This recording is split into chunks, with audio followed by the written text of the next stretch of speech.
Hey, Braveheart men, Rob Cup here, and welcome to Man Talk Monday. Hey, I just wanted to talk today about something I've been battling with, and every time I think I do one of these videos, I talk about something I've been battling with. So, lots of battles in my life. I don't know about you, but one of the things I've noticed in my life recently has been this intense need to be productive all the time. I can't rest very well. Always in the back of my head is the to-do list. The many things that need to be done, the money that needs to be made, just produce. I need to work. I need to make things happen. I need to make things happen for my family. I need to make things happen for myself. And for various reasons, I've been caught in kind of this churning of, I'm not doing enough, but I can't keep doing more. What am I doing? And I think in our culture, that's very, very common. There's so many cultural indicators, cultural currents that are keeping us focused on being productive, to work hard, to be men that do things. And I don't know about you, but I'm weary.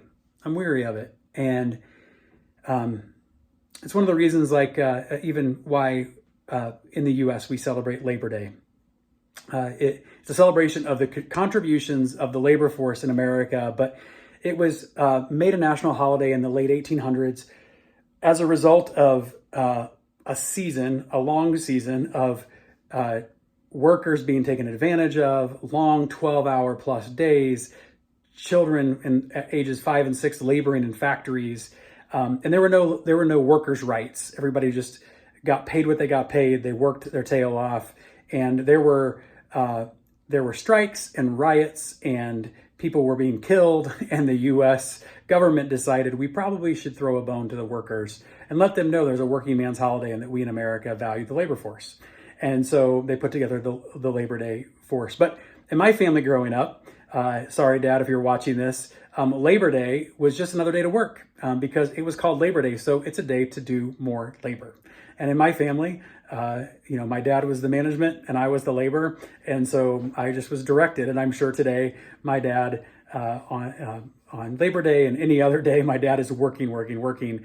And that's a noble attribute, but it's maybe overly emphasized in our culture. And there's so many currents. So that's just some, if you sit around and look around, there's so many focuses on how do we be more productive, more laboring, and then there's all these enticements about what rest might be. And I just wanted to highlight something that I noticed. I've been reading in the Old Testament again recently, and I noticed in Deuteronomy and the answer for work and toil and laboring and being productive in the Bible is Sabbath rest. And as I'm reading through the Old Testament, Genesis, Exodus, Leviticus, Numbers, Deuteronomy, Sabbath is explained multiple times. And in like the 7th or 8th time, the Sabbath is explained is in Deuteronomy 5 in those books. And Moses is going back over the 10 Commandments. And in Deuteronomy 5, verse 12, he says, observe the Sabbath day by keeping it holy. So just setting it apart. It's a special day. As the Lord your God has commanded you. You have 6 days each week for your ordinary work. But the 7th day is a Sabbath day of rest dedicated to the Lord your God. On that day, no one in your household may do any work. And it goes on and explains who all should and shouldn't do work. But then here's the stunning verse. The stunning verse for me is verse 15. Remember that he's talking to the Israelites, right? Remember that you were once slaves in Egypt, but the Lord your God brought you out with his strong right hand and powerful arm. That is why the Lord your God has commanded you to rest on the Sabbath day. The command wasn't just to fulfill something. The Lord was checking in to make sure everybody was going to follow him and obey him. The command was a remembrance that you were once slaves, and slaves never get to rest. They're always beholden to their master, and they have to do what their master says. And God sets this day apart for the Israelites and says, remember, you were once a slave, but now you're mine, and you can rest. And so this was, in a lot of ways, the celebration of Sabbath, of a day of not doing the work that they normally do, was an indicator that I'm no longer a slave. It got down to the nation's identity. No longer a nation of slaves, but a nation of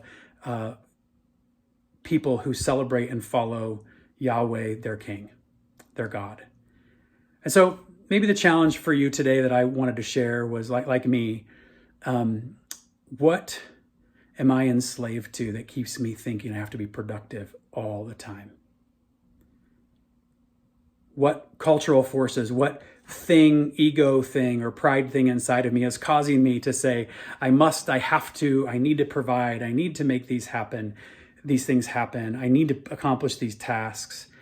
And I very rarely know how to stop and rest.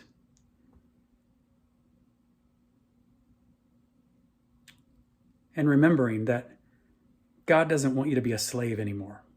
Not to those cultural things, not to your boss, not to your bank account, not to the things that you have or the things you lack. God has set you free to be his son, someone who is called by him, someone who is known by him, and you're no longer a slave. And you get all the benefits of being a son, including the benefit of rest.